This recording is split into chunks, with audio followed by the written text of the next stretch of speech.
Hello everyone, welcome to study for yourself. मैं हूँ सोनू गौर और आज हम करने जा रहे हैं दूसरी वीडियो हमारी इस सीरीज़ की, राजनीतिक विज्ञान की जो हमारी सीरीज़ चल रही है क्लास 12th की, जिसमें हम दोनों बुक के सारे चैप्टर्स को कवर कर रहे हैं। उसमें हम समकालीन विश्व राजनीति का दूसरा चैप्टर करेंगे आज, सत्ता के समकालीन केंद्र। ठीक है, तो चलिए शुरू करते हैं। पहला हमारा क्वेश्चन है, यूरोपीय संघ के गठन के मुख्य उद्देश्य क्या हैं। ठीक है, तो शुरू करने से पहले मैं बता दूँ, इस वाले चैप्टर में बात की गई है कि अमेरिका और यूएसएसआर, अमेरिका या रूस से अलग विश्व में और कौन कौन सी शक्तियां हैं, सत्ता के कौन से केंद्र हैं। ठीक है, उन पे बात की गई है इस चैप्टर में। तो अमेरिका और यूएसएसआर के अलावा यूरोपीय संघ है एक। ठीक है, इसके गठन उद्देश्य क्या थे, ये बात करना है इस वाले क्वेश्चन में। तो पहला है, यूरोपीय संघ के गठन के मुख्य उद्देश्य निम्नलिखित हैं। एक साझा विदेश और सुरक्षा नीति, सदस्य देशों के लिए एक समान विदेश नीति और सुरक्षा नीति का बनाना। ठीक है, ये इसका उद्देश्य है। दूसरा, आर्थिक सहयोग, सदस्य देशों के बीच मुक्त व्यापार और वस्तुओं, सेवाओं, पूंजी तथा लोगों की आवाजाही को सुगम बनाना। तीसरा, एक समान मुद्रा, तो एक साझा मुद्रा यूरो को अपनाना ताकि आर्थिक एकीकरण को बढ़ावा मिल सके और आंतरिक मामलों में सहयोग, न्याय और गृह से संबंधित मामलों में सहयोग करना। तो ये इसके चार उद्देश्य हैं यूरोपीय संघ या यूरोपीय यूनियन को बनाने के, और बनने के बाद इनका जो उद्देश्य है वो ये है। दूसरा क्वेश्चन, यूरोपीय संघ की किन्हीं चार विशेषताओं का वर्णन करना है हमें। यूरोपीय संघ की चार मुख्य विशेषताएं। पहला, आर्थिक प्रभाव, यह दुनिया की सबसे बड़ी अर्थव्यवस्थाओं में से एक है। इसकी मुद्रा यूरो अमेरिकी डॉलर के लिए खतरा बनी हुई है। विश्व व्यापार में इसकी हिस्सेदारी अमेरिका से 3 गुना अधिक है। ठीक है, ये आर्थिक प्रभाव है यूरोपीय संघ का।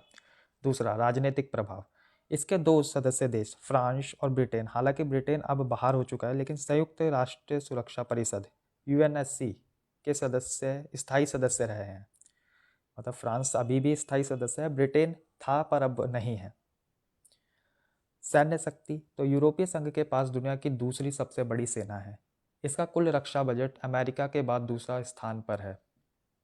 ठीक है, और चौथा है अधिरचना, इसका एक संविधान है जिसमें लागू नहीं किया जा सका अभी तक, लेकिन संविधान इन्होंने बना रखा है। इसका अपना एक झंडा है, राष्ट्रगान है, स्थापना दिवस है और साझा मुद्रा है जो एक राज्य के रूप में संगठन बनाती है। इसमें काफ़ी सारे देश जुड़े हुए हैं, पर इन सारे देशों ने अपना खुद का एक झंडा, एक राष्ट्रगान, एक स्थापना दिवस बना दिया है।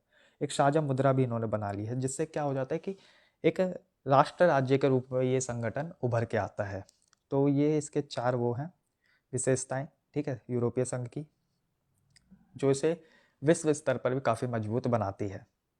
तीसरा क्वेश्चन, आसियान का गठन क्यों किया गया, इसके उद्देश्यों का उल्लेख कीजिए।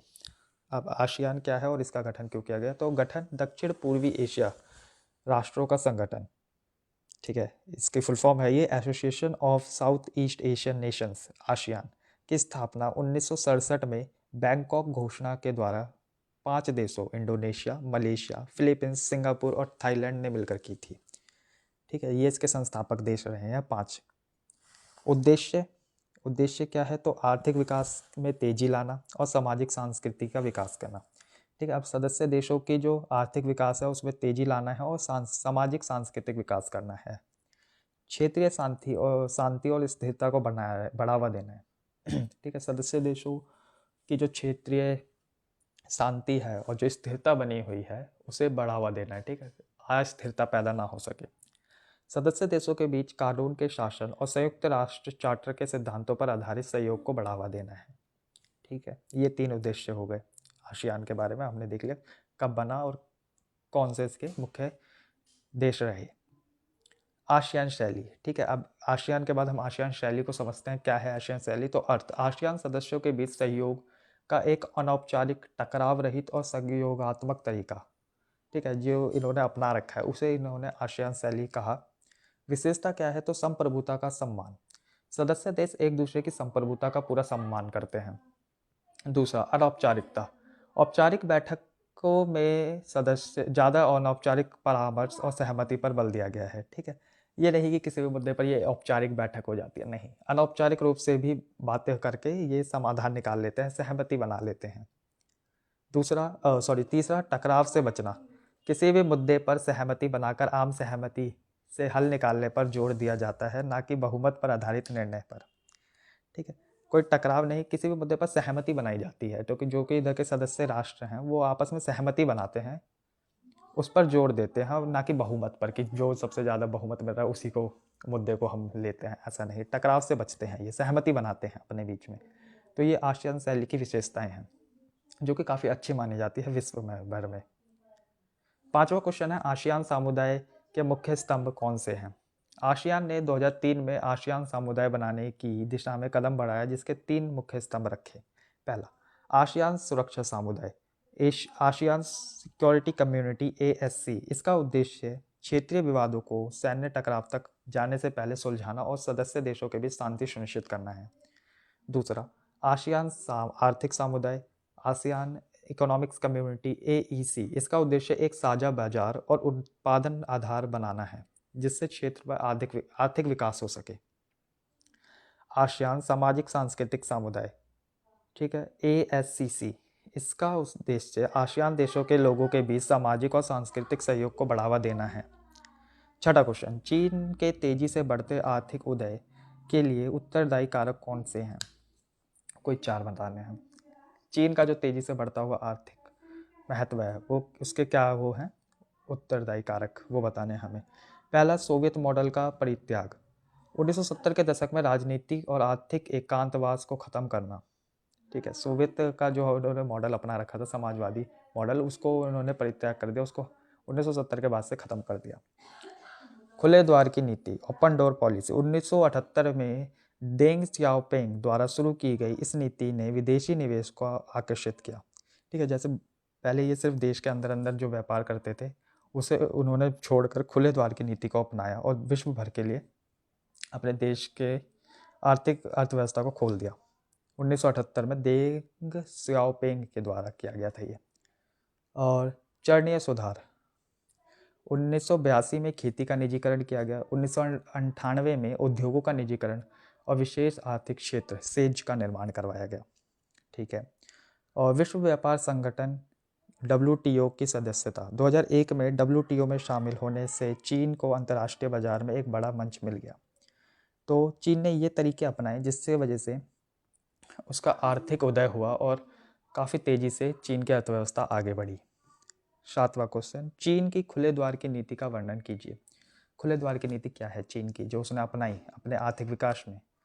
कब और किसने की? तो 1978 में चीन के तत्कालीन नेता डेंग सियाओपिंग ने इस नीति की घोषणा की 1978 में। ठीक है, उद्देश्य क्या था? तो चीन में उच्च प्रौद्योगिकी और विदेशी पूंजी का निवेश सुनिश्चित करना तथा साम्यवादी चीन की अर्थव्यवस्था को विश्व बाजार से जोड़ना, ये इसका उद्देश्य था। परिणाम क्या हुए? इस नीति के बाद चीन ने तेज गति से विकास किया और बाजार अर्थव्यवस्था को अपनाना शुरू कर दिया। ठीक है, बाजार अर्थव्यवस्था को इसने अपनाना शुरू कर दिया जिससे इसकी गति काफ़ी तेज हो गई। तो ये इसकी खुले द्वार की नीति थी। किसने बनाया, उद्देश्य क्या था और परिणाम क्या हुए? अब है भारत चीन के संबंधों में तनाव और सहयोग के क्षेत्रों का वर्णन करना है। जैसे हमें पता है कि भारत चीन आपस में सहयोग भी काफ़ी ज़्यादा करते हैं और इन दोनों के बीच में टकराव भी देखने को मिलते हैं। तो हम पहले करते हैं कि तनाव के क्षेत्र कौन से हैं। तनाव के क्षेत्र हैं, सबसे पहला सीमा विवाद, मैकमोहन रेखा पर विवाद, अक्साई चीन चीन के कब्जे में जो है, और अरुणाचल प्रदेश चीन के दक्षिणी तिब्बत मानता है को लेकर विवाद है। ठीक है, सीमा रेखा पर विवाद है, जैसे मैकमोहन रेखा है उस पर विवाद है। अक्साई चीन, जैसे चीन युद्ध के बाद उसने जो कश्मीर का हिस्सा अपने तरफ कर लिया उसे अक्साई चीन कहा जाता है, उस पर हमारा विवाद चलता है। अरुणाचल प्रदेश के कुछ हिस्से को वो दक्षिणी तिब्बत का नाम देकर अपने मैप में शामिल करता है, उस पर हमारा विवाद है। ठीक है, तो ये सीमा विवाद हो गए। तिब्बत मुद्दा, भारत द्वारा दलाई लामा को शरण देना। ठीक है, तो दलाई लामा को हमने भारत ने शरण दे रखी है, इसको लेकर भी चीन से हमारा तनाव बना हुआ रहता है। सार्वजनिक मुद्दे, तो चीन द्वारा पाकिस्तान की सैन्य सहायता और मोतियों की माला नीति के तहत हिंद महासागर में प्रभाव बढ़ाना। ठीक है, चीन हिंद महासागर में अपना प्रभाव बढ़ा रहा है और पाकिस्तान की वो सैन्य सहायता करता है, जिसको लेकर भी भारत और चीन के बीच में तनाव है।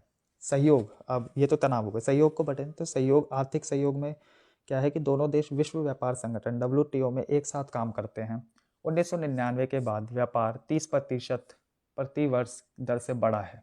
ठीक है, समझ 1999 के बाद से 30% वर्ष की दर से बढ़ा है हमारा व्यापार आपस में।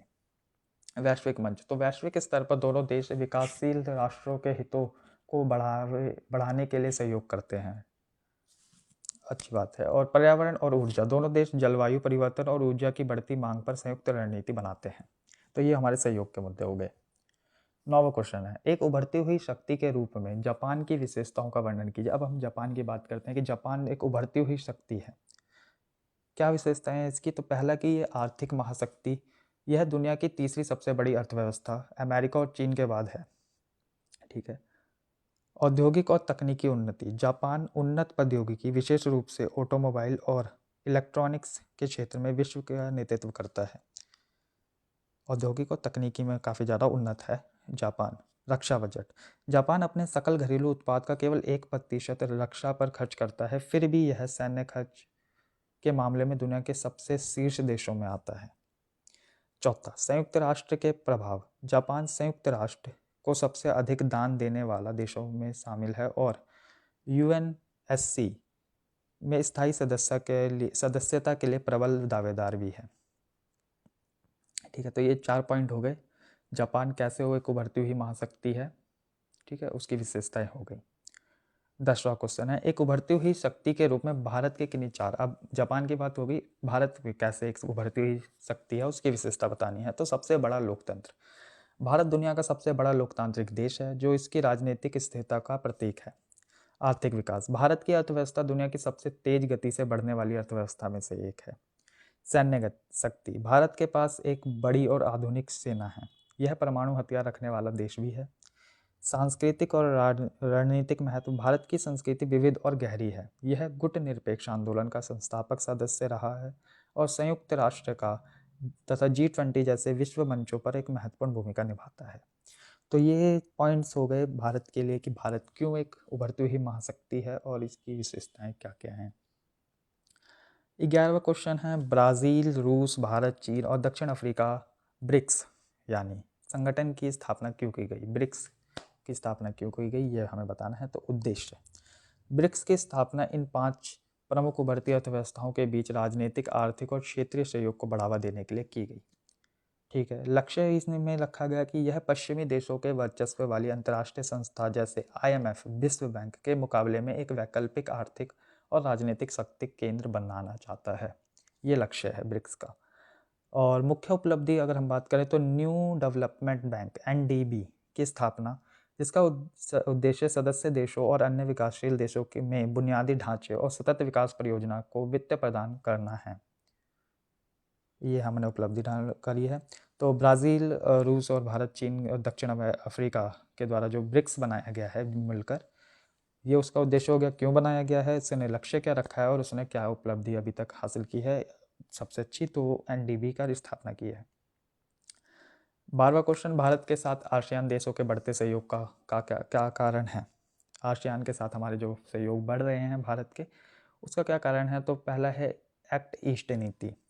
1991 में भारत ने अपनी लुक ईस्ट, अब एक्ट ईस्ट नीति अपनाई, जिसका उद्देश्य दक्षिण पूर्वी एशिया देशों के साथ अपने आर्थिक और रणनीतिक संबंधों को मजबूत करना है, ठीक है। पहले इसका नाम लुक ईस्ट नीति था, बाद में इसे चेंज करके एक्ट ईस्ट नीति कर दिया गया है, जो कि 1991 में लाई गई थी। आतंकवाद और सुरक्षा, दोनों पक्ष आतंकवाद, समुद्री सुरक्षा और गैर पारंपरिक सुरक्षा खतरों से निपटने के लिए सहयोग कर रहे हैं, ठीक है। आसियान देश और भारत ये दोनों आतंकवाद, समुद्री सुरक्षा और गैर पारंपरिक सुरक्षा खतरों से लड़ने का प्रयास करते हैं, सहयोग करते हैं एक दूसरे का। तीसरा, आर्थिक एकीकरण, भारत आसियान के साथ मुक्त व्यापार समझौते पर हस्ताक्षर कर चुका है, जिससे व्यापार और निवेश को बढ़ावा मिला है। मुक्त व्यापार समझौता मतलब किसी भी तरह का टैक्स नहीं लगता आयात और निर्यात में, दोनों के बीच में ये होता है। आसियान और भारत के बीच काफ़ी अच्छा ये मुक्त व्यापार समझौता है।